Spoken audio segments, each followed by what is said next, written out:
What's going on, everybody? How are you guys all doing today? Today's video, I wanted to go and talk about some fleet in GAC for this next upcoming season of GAC for the month of October. So to do this, there's a few battles I want to show.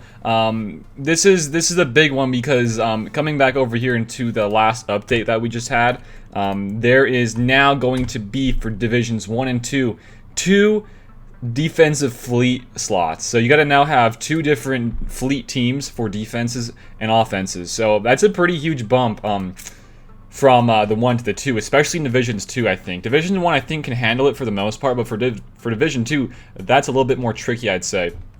So we're going to go and show you guys some of these ones and some of these teams that I would recommend for you guys to use, some other ones that are a bit more defensive oriented. And to do this, let's go and hop into one. I'll try to do one of my own battles in my arenas later on in the video to, I think it's to counter a, what's it called? It was to counter a GK with the Rebel and the Rebel Ywing. So I want to show that, especially since the Rebel Ywing is part of the requirements for Luke. I think it's a good showcase and it's a nice little bump in your farming, and since you're already going to have it anyway. So here's one though. Let's start this one. Big shout, by the way, to INQZ for a few of these battles and videos today. So thank you so much for letting me share this. So this one is a Finalizer versus Falcon. So I don't know how good the quality is on this one. And auto, why is it on auto?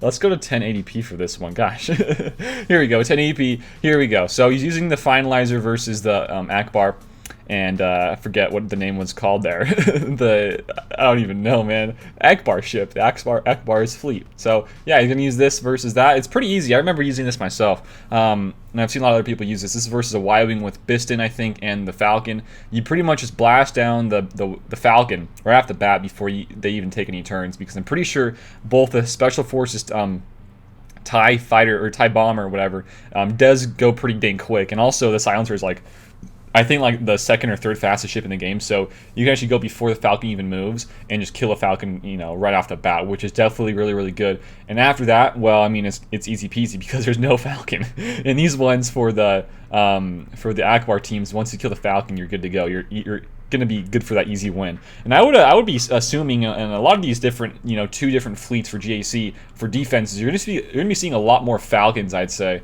which is going to be a nice little easy one for your Finalizer to counter here, which is definitely something you want to see. So I think this is a very good one, Finalizer versus the Akbar ship. I cannot remember the name of the fleet, but it's definitely Rebel. So this one's pretty easy peasy. And the next one here I want to go and show is, this is the Empire team versus the Radis. I've showed previously though how the Empire does versus all the other fleets like the Malevolence and the Negotiator, and they do really, really well. And I think that the Empire fleet is one that I would really recommend to you guys if you're going to go for the Sith Eternal Emperor route, because getting some of these ships built up makes it for a very, very, very strong fleet in GACs. And this is what I would say, this one is more of an offensive fleet for the Empire. I think you would want to use this guy on offense because his TIE bomber is very, very strong. Although you can probably use it on defense because they're still going to be good anyways. But I would personally use them on offense myself. So yeah, this is versus a Radis, by the way, so not best showing, but it's definitely a good little battle here to show, I would say, and see. And yeah, there I am right there in his DM. So here we go. Yeah, I had to do some testing for me, and I did some of my own tests myself because I did whale out. I really whale out. I had a lot of gear saved up and hoarded, and I put it on my SRP, so I got my business Ewing up and running to use versus some of these negotiators myself in GACs.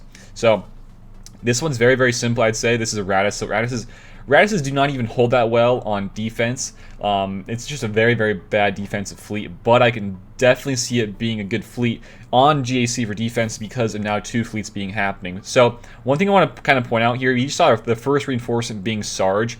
What I would personally do myself is, let's say you don't have a fully built out Empire fleet. Well, you do have a TIE bomber, and I think it's for the max reinforcement you can get, you have to have it at 5-star. So to max out your reinforcement, all you got to have is a 5-star bomber. And I'm gonna be recommending this if you wanna have a bit of a pretty strong and tricky defensive team for fleet.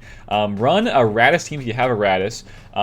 Use this kind of same starters. You know, have a Houndstooth in there if you can manage to have a Houndstooth. Use a Race Falcon. Use Poe's ship, and then on your first reinforcement, bring in the TIE Bomber. And with that max reinforcement, we're going to go show it right now, actually. That was a pretty easy one. The Radis is not that strong. But I want to show now what the TIE Bomber's reinforcement actually is, because it's a very, very good reinforcement. So in that one, I'm going to be recommending the Radis for the fleet, and we're going to be recommending this guy's for his reinforcement. What this does, it really stops the rebels, and that is really what you want to see here. You want to stop some of these rebels, because we did talk about how we probably will see a lot of rebels on defense, but I would bet there's going to be a good chunk of people using it on offense as well if they have a built-up rebel fleet. And this does a pretty good job of stopping most of the rebels. So what this kind of says here is that it inflicts burning on all enemies for 2 turns, can't be dispelled or it says here, can be dispelled from or resisted by rebels. Then it says, call another random Empire ally to assist, can't be evaded. So it's the burning here. The burning is a pretty big thing here. And what does the burning actually mean? Well, it says rebel enemies can attack out of turn while they're burning. So right there, you're going to have a Radis fleet. You're going to have the main 3, I would say. The main 3 would be Houndstooth, the Rey's Falcon, and also Poe. And then bring in this guy for the first reinforcement with the whole burning. The rebels will be neutered. They will not be able to beat that team anymore. And really goes to say for pretty much any other team on defense while the rebels are trying to counter that team that you're going to be setting. And this guy does a very, very good job with that. And I might just go ahead and do it myself because I need this guy. I'm going to build him up anyways. So definitely really, really great little trick here if you guys want to use it yourself. So nice little thing there. I'm pretty sure it was Blade Baka who kind of hinted towards that. And he kind of mentioned that because he's been using some of these guys for Rebels himself. And he's like, yeah, by the way, the TIE Bomber is a very, very good one for reinforcement. It does a pretty good job of stopping those guys. So that's pretty good thing to note there.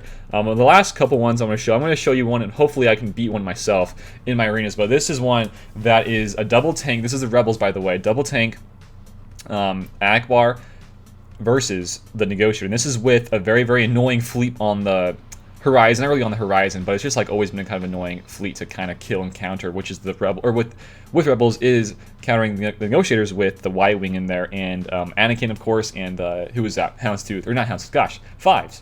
There's no Houndstooth in this one. But this one is without Houndstooth, and what this kind of means is that you can actually now use double tanks here. The reason why you would want to use a Biston versus a Houndstooth is to get a little more turns off before the Houndstooth goes with his taunt.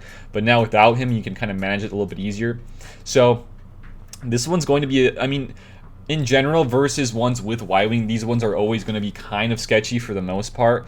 The thing you got to kind of worry about is some RNG with the assists, and hoping that they crit enough so that the Ywing itself gets a little bit more protection and gives out the protection to everybody else. But the nice thing about this without Houndstooth in the starting 3 for the Negotiator is that you can get a lot more tanks tanking for your team for the Ywing and Biggs. Biggs is a pretty huge component here as well. The Ywing probably is going to be taunting for the majority of this battle, but having Biggs there is definitely great because you want to have that backup taunt in case you need it. And that's a very, very huge thing to have here. It's a very, very big asset for the team. So like right there, he's going to die, but with the 3 debuffs, you cleanse off all of the debuffs. Usually that doesn't happen, but it did happen there. Yeah, it's kind of sad to see, but we got Cassian. We're going to bring in his reinforcement, so the Anakin is dead. So now it's a lot more manageable to kind of counter here. But imagine if we did not get just obliterated from that 5s, we would have had another taunt there, and we would have been just fine. So this one is kind of going to take a little bit longer because of that. And this one's, I would not say this is going to win 100% of the time from the Rebels countering this particular team with the Ywing. I'm still kind of figuring it out myself, but it's definitely a really hard team to counter. You can win it at times. I've won it at times, but there are some aspects of RNG here. And in Fleet, you really don't want to have that, but you never know. Maybe you want to kind of risk it for the biscuit. You want to set a bit of a stronger fleet for defenses and use this on offense, which I might do personally. But you know, after you kill Anakin in these ones, you're pretty much good to go. I don't think there's really any other issues here besides 5s doing some big damage. But if you have good enough gear on your pilots, you shouldn't really have any worries at all for that to happen. So speed up a little bit. We've got our ultimate, and we're going to go to work here onto the 5s. Once we kill 5s, it's just going to be Houndstooth, and that's pretty easy, in my opinion. And we're going to bring in, I think that's Wedge. Yeah, that's Wedge. It's a bit of a tricky one. And yeah, this one is going to be a pretty close one all the way around the table, but if you had saved your Ywing, or maybe he didn't die, or maybe the Bigs didn't die, and you have a tank there, you're going to be just fine, in my opinion. But now I want to go and show you potentially a counter that I'm going to work on myself, and one that I would recommend for you guys if you have a Biston's Ewing built up. So for this, I've done a video on this previously. You got to have a Biston and your SRP, your Scarif, Rebel Pathfinder built up kind of nicely. Gear 12, Gear 13, a little bit of those pieces. But with it, well, you can kind of use this to counter some normal GKs and Negotiators. So I want to kind of show those. So we're going to be going up against this guy named Fresh Cakes. This is his pretty standard, I'd say, Houndstooth 5's Anakin. We're going to be using the Rebel Ywing. Similar team that the INQZ guy just used not too long ago, but this is with the Biston's Ewing instead of double tank without Bigs. So let's try to see this and how it goes. We're going to get some of that going right there. We get some nice assists. That's always beautiful. And hopefully with this AoE that we have here, that it will blast away the Anakin into oblivion, or maybe just get him down into low enough health and protection that we'll not have to worry about that. There we go. Boom, boom, boom, boom. Let's do a nice little... we can do a cleanse here. I feel like an AoE is kind of a let's do an AoE. Let's do an AoE for sure. Yeah, we got to kind of worry about this Anakin pretty early on in these battles. And we got to also get crits here, or else we're not going to be looking too pretty. We got to get these crits. This is the big thing here, the crits. If you do not land the crits, you are not going to win. And yeah, it's not looking too hot. So we're going to try to now burst down him out of the it's Sarge here. So Sarge is always going to be taunting if he has protection, but we can hopefully kill him soon. Anakin, come out of your little thing, dude. We got to get you out of here. Dude, come on and die. I swear, Anakin. There we go. He's dead. They have no loyalty, and now we're going to about kill Sarge. They do an AoE here. We got another taunter. You got to always have a taunt here at this point in the battle, or else it's not going to look good for you. But I think we're going to be just okay. Without Ywing here, it's kind of annoying, but you can still manage it. This is only a 6-star Ywing, by the way. It's definitely doable, and as you can see here, we killed Anakin, we killed Houndstooth, and we're going to be just fine.